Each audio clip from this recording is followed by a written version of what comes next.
Planetary Event by Regina Higgins, read by Regina Higgins. The newspapers were full of it. Eclipse Day, July 29th, 1878. Darkness at noon, they called it. A planetary event. Our minister preached on the whole ridiculous ruckus. Went on and on about how savages were terrified of eclipses, that they thought the sun was being eaten by a wolf and they'd be in darkness forever.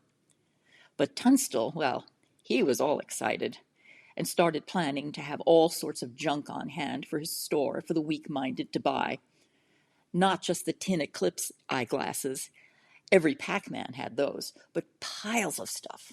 Cheap straw hats, Eclipse bonnets, he called them, and rickety picnic baskets, Eclipse kits. Well, you get the idea.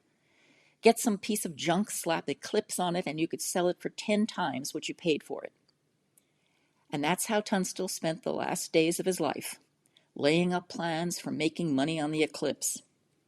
It's funny. The week after I heard the sermon, right in the middle of Tunstall's big Eclipse buying spree, I asked a local man, a Navajo he was, whether he'd ever seen an eclipse. "Oh, yes," he said. "What's it like?" He pointed to my chickens in the yard, and then he said, "They'll want to get in the hen house when it darkens. They think it's evening, see?" That was in January. By the end of July, when the eclipse came, everything had changed. The Lincoln County War, they called it in the newspapers. Tunstall was dead, all the men wanted and chased from pillar to post. And just that month, that July, my house burned to the ground, and my husband was shot trying to escape.